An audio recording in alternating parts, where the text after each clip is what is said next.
स्वागत है आपका। आपकी आवाज देख रहे हैं आप। मैं हूं आपके साथ साक्षी जादौन। राहुल गांधी के एक बयान ने सियासी हलकों में नई हलचल मचा दी है। दिवंगत पूर्व केंद्रीय मंत्री अरुण जेटली को लेकर दिए गए राहुल गांधी के दावे पर बीजेपी और जेटली परिवार दोनों ने कड़ी आपत्ति जताई है। बीजेपी ने इसे फेक न्यूज बताया है, तो वहीं अरुण जेटली के बेटे रोहन जेटली ने भी पूरे बयान को खारिज कर दिया है। आज इसी मुद्दे पर आप भी दीजिए अपनी राय, लेकिन उससे पहले देखिए पूरी खबर इस रिपोर्ट में।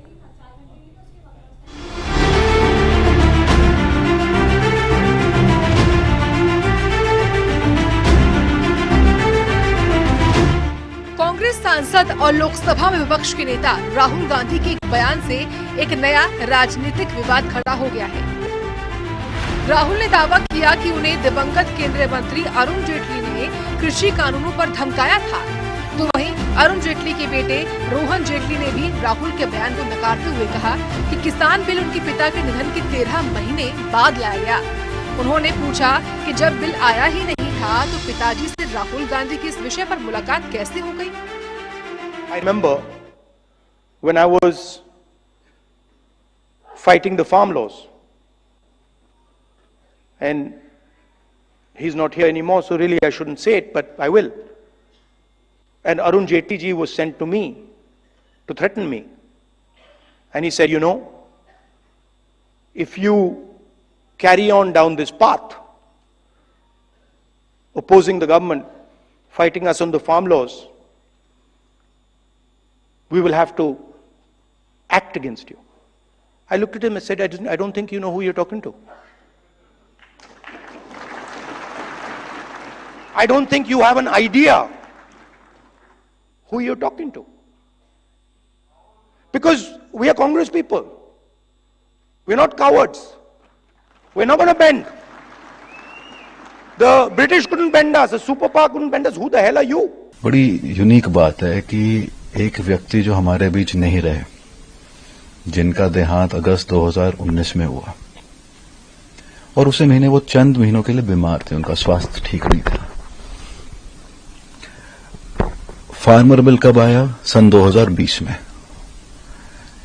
2020 में कैबिनेट अप्रूवल्स, पार्लियामेंट में वो उनके देहांत के 13 महीने बाद टेबल होता है, सितंबर 2020 में। तो ये बड़ी एक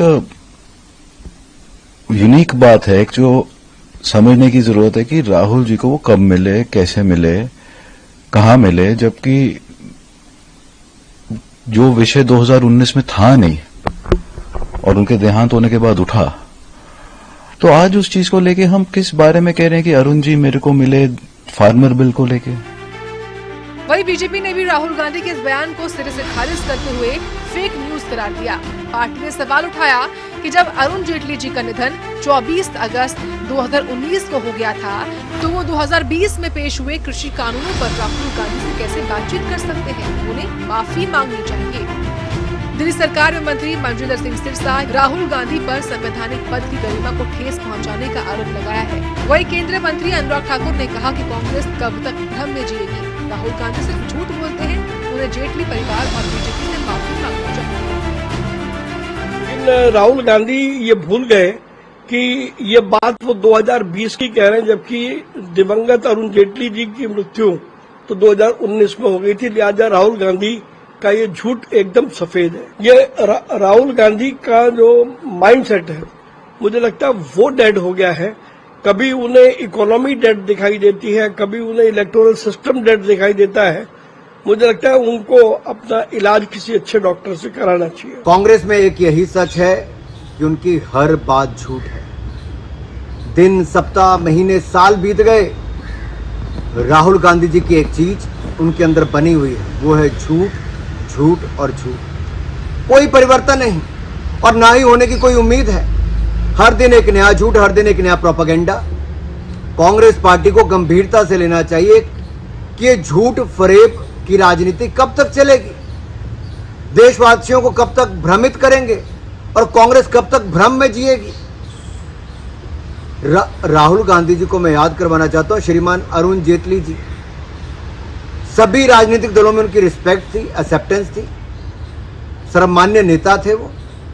उनकी मृत्यु 24 अगस्त 2019 को हो गई। ये मनोरमा कहानी घटकर रखी गई और ये कहा गया कि स्वर्गीय अरुण जेटली जी किसान संघर्ष के दौरान मेरे पास आए धमकाने के लिए और मैंने कहा मैं पता किस मिट्टी का बनाऊं। ये संविधान पर बैठे हुए, कॉन्स्टिट्यूशनल पोस्ट पर बैठे हुए नेता विपक्ष को शोभा नहीं देता। जब उनको लोग पप्पू कहते थे तो उनको एतराज होता था। आज उन्हें स्पष्ट कर दिया, उनकी इस बात ने बता दिया कि वो कितने बड़े अभी भी पप्पू हैं। संवैधानिक पद पे बैठे हुए हर व्यक्ति को गरिमा के अनुसार आचरण करना चाहिए। राहुल गांधी जी मिथ्या, भ्रामक और असत्य बातें कर रहे हैं और एक स्वर्गवासी व्यक्ति का नाम ले लेके कोट कर रहे हैं। राहुल गांधी के बयान पर उठे सवालों का जवाब अब तक कांग्रेस की ओर से नहीं आया है। फिलहाल ये मामला सियासी गलियारों में गर्म है और जेटली परिवार समेत बीजेपी इसे राहुल गांधी की गंभीर भूल बता रही है। अब देखना ये होगा कि कांग्रेस पार्टी इस पर क्या सफाई देती है। ब्यूरो रिपोर्ट, सूर्या समाचार।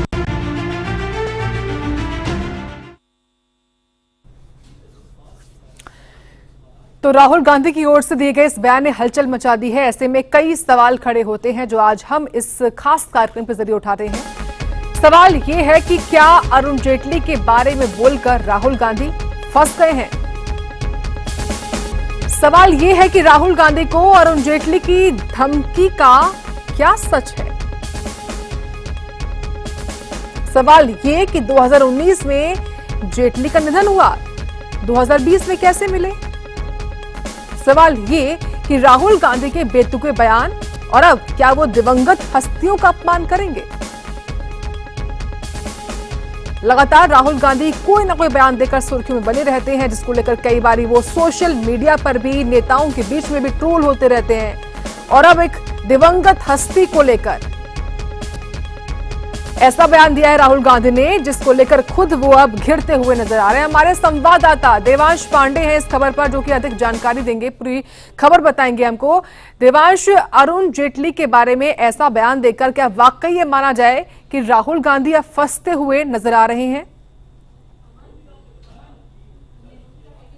जी बिल्कुल साक्षी, देखिए जिस तरीके से यहाँ पे राहुल गांधी ने बीते दिनों एक बयान दिया था कि जब वो कृषि कानूनों के लिए प्रोटेस्ट कर रहे थे, जब वो किसानों के लिए लड़ रहे थे, तब अरुण जेटली की तरफ से उनको किसी तरीके की धमकी मिली थी। अब यहाँ पर ये बयान देने के बाद सियासी गलियारों में पूरी तरीके से हाहाकार मचा हुआ। अगर हम यहाँ पे बात कर लें कांग्रेस की, तो साफ तरीके से देखिए कांग्रेस का कहना है कि अरुण जेटली की तरफ से राहुल गांधी को धमकी दी गई थी। अगर हम यहाँ पे बात कर लें भारतीय जनता पार्टी की, यानी कि बीजेपी की, तो बीजेपी ने साफ तौर पे इस पूरी खबर को बाकायदा फेक न्यूज बताते हुए खारिज कर दिया है। यहाँ पे अगर हम बात कर लें तमाम तरीके की यहाँ पे राजनेताओं की, तो राजनेता जो है वो अलग अलग तरीके के बयान देते हुए साफ तौर पे देखे जा सकते हैं। अगर हम यहाँ पे बात करें अरुण जेटली के बेटे की, तो अरुण जेटली के बेटे का साफ तौर पे बयान सामने निकल करके आया है कि जब राहुल गांधी प्रोटेस्ट कर रहे थे, तब ये जो बिल है वो पास हुआ था 2020 में, लेकिन यहाँ पे उनके पिता की मृत्यु यानी कि अरुण जेटली जी इस दुनिया को अलविदा 2019 में ही कह गए थे। तो कहीं ना कहीं ये कहना बिल्कुल गलत नहीं होगा कि राहुल गांधी इस बयान को देने के बाद खुद ही यहाँ पे सवालों के घेरे में खड़े होते हुए नजर आए हैं और सवालों के घेरे में घिरते हुए नजर आए हैं। अब देखने वाली बात ये होगी कि और कितनी सियासत तेज होगी इस बयान पर। चूंकि देखिए भाजपा भी यहाँ पर कांग्रेस को छोड़ती हुई नहीं दिखाई दे रही है। भाजपा के यहाँ पे सवालों के जवाब अब कांग्रेस को देने होंगे। और अगर देखिए बहुत महत्वपूर्ण सवाल यहाँ पर यह खड़ा हो जाता है कि अगर राहुल गांधी को सच में ऐसी कोई धमकी मिली तो आखिर 5 साल क्यों लगे उनको इस धमकी को बाहर निकालने के लिए। जी बिल्कुल देवांश, और देखिए राहुल गांधी का ये बयान किसी के भी गले से नीचे नहीं उतर रहा है, क्योंकि ये तो हर किसी के सामने है कि 2019 में अरुण जेटली जी का निधन हो गया था, 2020 में कृषि कानून आए थे। जी बिल्कुल साक्षी, देखिए अगर हम यहाँ पे कांग्रेस की बात कर लें तो कांग्रेस ने साफ तौर पे औपचारिक बयान जारी किया है कि जो कृषि कानून है उसकी जो चर्चा है वो 2019 से ही चालू हो गई थी और वही वो समय था जब अरुण जेटली की तरफ से उनको धमकी मिली। ये जो बयान है ये कांग्रेस की तरफ से निकल करके आ रहा है। लेकिन अगर हम यहाँ पे भारतीय जनता पार्टी की यानी कि बीजेपी की बात कर लें तो बीजेपी यहाँ पे सारी खबरों को खारिज करते हुए उसे फेक न्यूज बता रही है और जितने भी भारतीय जनता पार्टी के राजनेता हैं वो यहाँ पर हमलावर होते हुए दिखाई दे रहे हैं, क्योंकि एक दिवंगत आत्मा को, एक स्वर्गीय आदमी को यहाँ पर सवालों के घेरे में खड़ा करना और उनके ऊपर किसी तरीके का कोई एलिगेशन लगाना अपने आप में ही काफी बड़ी बात हो जाती है। और जिस तरीके से यहां पर अरुण जेटली के ऊपर बयान जो आरोप हैं वो लगाए गए उसमें साफ तौर पे बीजेपी हमलावर होती हुई दिखाई दे रही है। निश्चित तौर पर देवांश, और खास तौर से अरुण जेटली जैसी शख्सियत जिसको लेकर हर कोई यही सोच रहा है कि आखिरकार, और सबसे बड़ी बात कि राहुल गांधी ने जिन शब्दों का इस्तेमाल किया कि उनको धमकाया गया अरुण जेटली की ओर से, खासतौर से उस शब्द पर हर किसी को हैरानी है। हर कोई यही सोच रहा है। और खुद देखिए उनके बेटे रोहन जेटली ने भी सोशल मीडिया एक्स पर भी पोस्ट किया, बाकायदा उनकी तरफ से बाइट भी सामने आई है कि ऐसा हो ही नहीं सकता। जी बिल्कुल, देखिए साक्षी, जिस तरीके से अभी हम दर्शकों को बता ही रहे थे कि रोहन जेटली ने यह औपचारिक तौर पर बयान जारी किया है और उन्होंने बताया है कि उनके पिता की मृत्यु ही 2019 में हो गई थी और राहुल गांधी जी जिस कानून की बात कर रहे हैं वो 2020 में पास हुआ है। तो साफ तौर पे ये बयान कहीं ना कहीं मेल खाते हुए दिखाई तो नहीं दे रहे हैं कि 2019 में जो व्यक्ति इस दुनिया को अलविदा कह करके जा चुका है उसको आप 2020 में हुए किसी मामले में कैसे इन्वॉल्व कर सकते हैं। और ना सिर्फ इन्वॉल्व किया बल्कि राहुल गांधी ने यहाँ पे जो बयान अरुण जेटली के ऊपर लगाए हैं, जो आरोप लगाए हैं, वो साफ तौर पे आप देख सकती हैं कि धमकाने के आरोप लगाए हैं। जो शब्दों का इस्तेमाल राहुल गांधी की तरफ से किया गया है वो अब कहीं ना कहीं उन्हीं पर भारी पड़ते हुए दिखाई दे रहे हैं। जी, और देखिए ना देवांश, लगातार राहुल गांधी अपने ऐसे ही तमाम बयानों को लेकर सुर्खियों में रहते हैं, ट्रोल भी होते हैं कई दफा, और अब ऐसा अगर बयान सामने आ गया, सबसे बड़ी बात कि वो खुद एक संवैधानिक पद पर हैं और उस पद की गरिमा को बनाए रखना उनकी जिम्मेदारी भी है। मॉनसून सेशन लगातार चल रहा है और ये कोई नया बयान नहीं है। इससे पहले देखिए हाल ही के दिनों में उन्होंने चुनाव आयोग पर तमाम आरोप लगाए और अब एक ये ताजा बयान। लाजमी है कि इसको लेकर हो सकता है कि बीजेपी मॉनसून सेशन में ही इस मुद्दे को उठाए और राहुल गांधी से माफी मांगने की बात कह दे। जी बिल्कुल, देखिए साफ तौर पे बीजेपी यहाँ पे जो अब सत्र जो है दोबारा से चालू होने वाला है, चूंकि जो सत्र है वो स्थगित कर दिया गया था। अब जब सत्र दोबारा चालू होगा तो भारतीय जनता पार्टी हमलावर होती हुई दिखाई देगी। राहुल गांधी से माफी की मांग अवश्य तौर पर करी जाएगी क्योंकि राहुल गांधी ने एक दिवंगत आत्मा यानी कि एक स्वर्गीय आदमी पर यहाँ पे किसी तरीके का आरोप लगाया जो कि अब किसी भी तरीके की सफाई देने के लिए, किसी भी तरीके का जवाब देने के लिए अब इस दुनिया में नहीं मौजूद है। तो अब जिस तरीके से अभी आपने बताया कि एक राहुल गांधी एक जिम्मेदार पद पर बैठे हुए हैं और वहां बैठकर ऐसे शब्दों का प्रयोग करना, वो भी ऐसे एक इंसान के लिए जो कि अब इस दुनिया में नहीं है, कहीं ना कहीं ये गलत बताया जा सकता है। और अगर देखिए साक्षी, बहुत महत्वपूर्ण बात यह है कि राहुल गांधी अगर सही हैं और ऐसी किसी तरीके की धमकी उनको मिली थी तो आखिर 5 साल बाद राहुल गांधी को यह बात क्यों याद आई कि अरुण जेटली ने उनको किसी भी तरीके की धमकी दी थी। ये बात 5 साल उनको समझने में लग गया कि किसी तरीके की धमकी उनको 2019 में अरुण जेटली की तरफ से दी गई थी, जिसको वो 2025 में जनता को बता रहे हैं। जी ठीक है देवांश, मैं आऊंगी आपके पास। हमारे दर्शक जुड़ गए हैं, रामनिवास हैं बरेली से। रामनिवास जी, स्वागत है आपका। क्या है आपकी राय इस मुद्दे पर जिसमें राहुल गांधी ये आरोप लगा रहे हैं कि अरुण जेटली ने उनको धमकी दी है? इसमें क्या सोचते हैं आप? इस समय ये बौखला गए हैं राहुल जी। इन्हें ये नहीं लग, इस समय पॉलिटिक्स के चक्कर में अपने बिहार के इलेक्शन को लेकर नहीं इतना बौखला गए हैं कि वो कुछ भी बकने के लिए तैयार है। और इस समय अभी बीच में हाल ही में इन्होंने इतना प्रदर्शन किया, ना तो लोकसभा की कार्रवाई होने देते हैं ना राज्यसभा की कार्रवाई होने देते हैं। हर चीज में दखलबाजी करते हैं, हर चीज में। इन्हीं की वजह से ना तो राज्यसभा की कार्रवाई हो पा रही है और ना लोकसभा की कार्रवाई हमें हर बार स्थगित की जा रही है, सिर्फ इनके सिर्फ विवादित बयानों से। और इनके नहीं है हमेशा प्रदर्शन को लेकर, ये चाहते क्या है मुझे समझ नहीं आता है। और ये पॉलिटिक्स में इनको मुद्दा ही नहीं मिल रहा है विपक्ष को साधने के लिए। ठीक है, बहुत धन्यवाद अपनी राय रखने के लिए रामनिवास। आपने महत्वपूर्ण बात कही है कि विपक्ष के पास कोई मुद्दा नहीं है और यही हो सकता है कि लगातार अलग अलग जो मुद्दे हैं वो लेकर आए जाते हैं। और अब देखिए हालिया मुद्दा जिसमें हालांकि वो जाते एक अलग कॉन्क्लेव है, लेकिन जहां उनसे जब सवाल पूछा गया, जब वो अपना संबोधन भी दे रहे थे तो उनकी ओर से ये बात उठाई गई कि जब कृषि कानून का दौर चल रहा था तो उस दौरान उनके पास अरुण जेटली को भेजा गया और वो उनको धमका रहे थे। इस तरह के बयान देकर अब राहुल गांधी क्या खुद फंस गए हैं? इसी पर हम सभी की राय भी जान रहे हैं। हमारे संवाददाता देवांश पांडे लगातार बने हुए। देवांश, लगातार जो रोहन जेटली हैं, अरुण जेटली जी के बेटे, उनकी ओर से पोस्ट होता है, वो माफी मांग रहे। क्या बीजेपी भी इस तैयारी में है अब कि एक माफी मांगने को लेकर हल्ला बोले राहुल गांधी के खिलाफ? क्या उनको इसको लेकर घेरा जाए? इस बारे में क्या जानकारी, क्या रिएक्शंस आ रहे हैं सबके?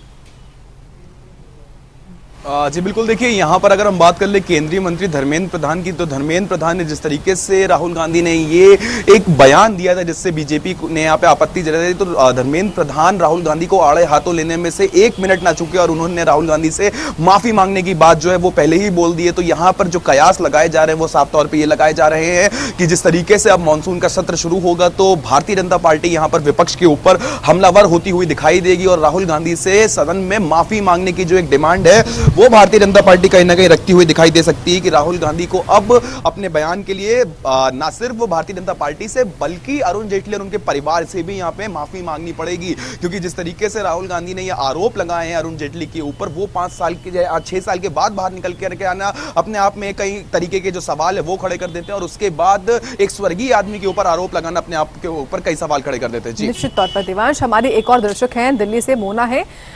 मोना जी, क्या है आपकी राय इस मुद्दे पर?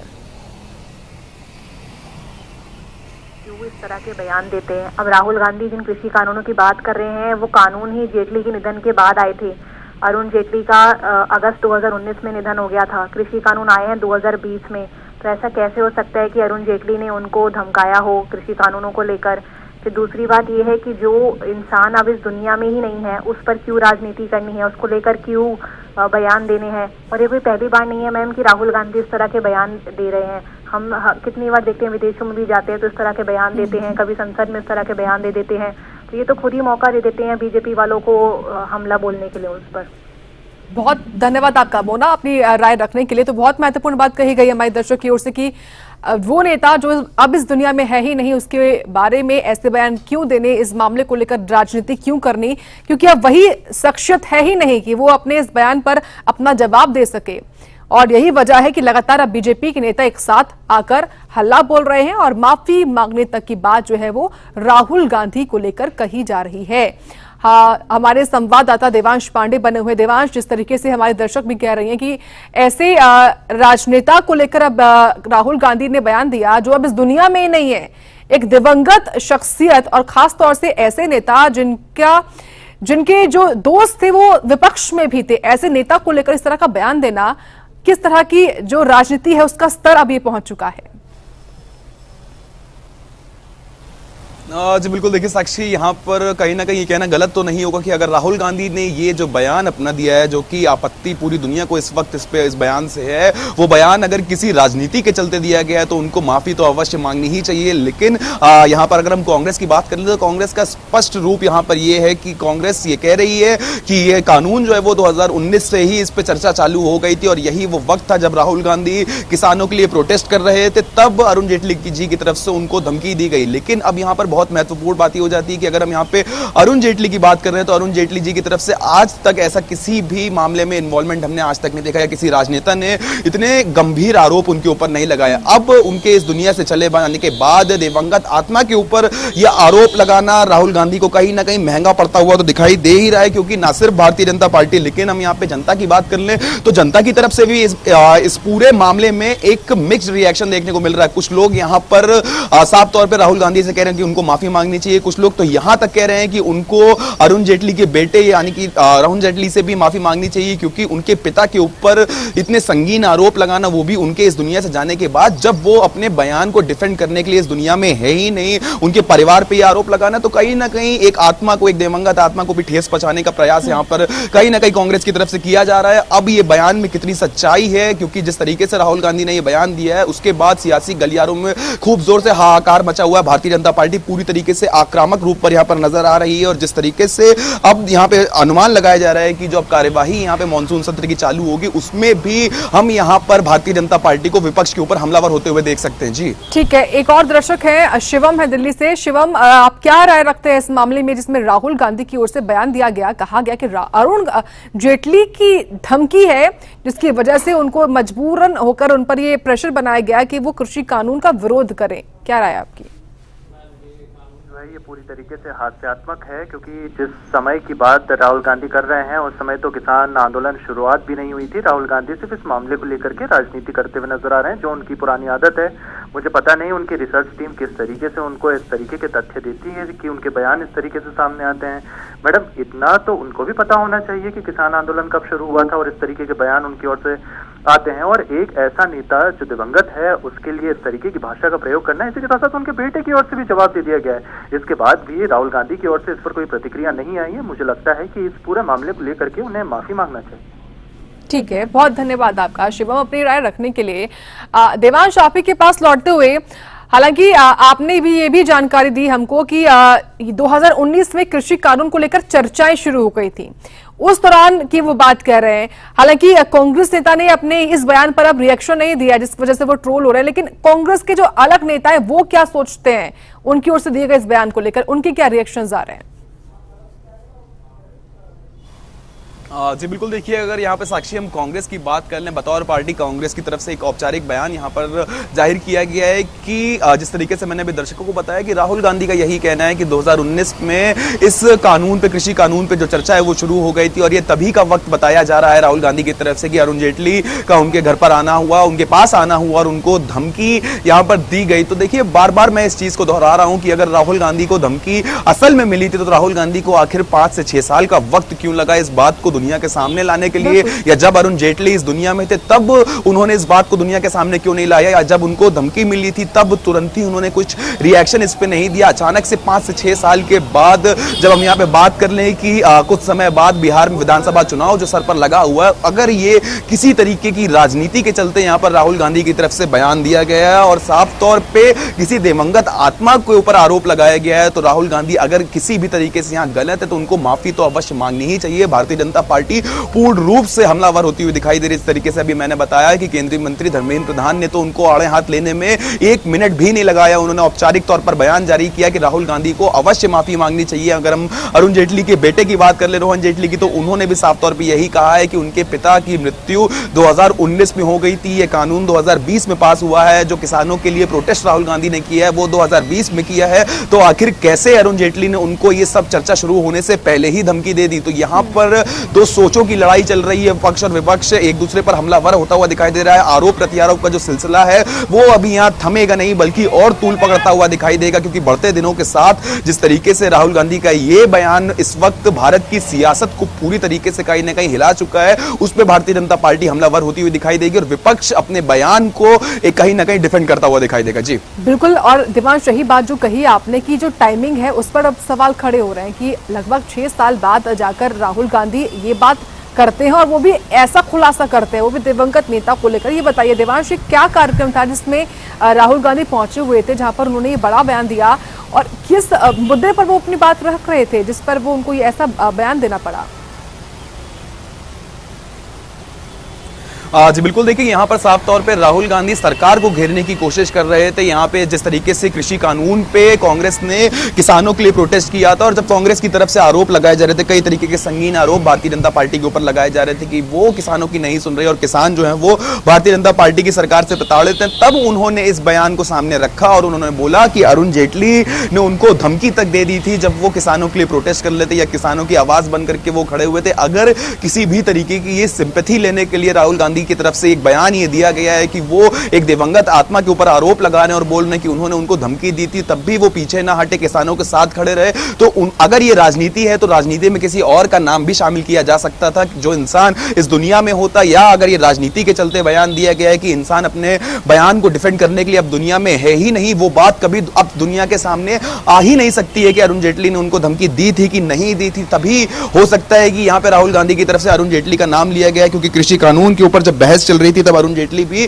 उस वक्त देखने वाली बात थी कि 2019 में उनका निधन हो गया था और 2020 में कृषि कानून पे जो चीजें उनका सेटलमेंट हुआ है। तो जिस तरीके से भी मैं बता ही रहा हूं कि अब भारतीय जनता पार्टी पूर्ण रूप से हमलावर होती हुई दिखाई दे रही है और यहां पर कांग्रेस भी अपने बयान को डिफेंड करने में पीछे नहीं हटेगी। जी बिल्कुल, और अब जब कल सोमवार का दिन है, जब कल माफ कीजिएगा संसद का नया सत्र शुरू होगा, तभी भी लाजमी है देवांश की इस मामले को लेकर भाजपा सांसद जो है वो दिखाई देंगे और माफी मांगते हुए नजर निश्चित तौर पर आने भी वाले। बहुत धन्यवाद फिलहाल आपका विस्तार से इस खबर पर जानकारी देने के लिए हमको। और इसी के साथ आज आपकी आवाज में इतना ही। आप देखते रहे सूर्या समाचार।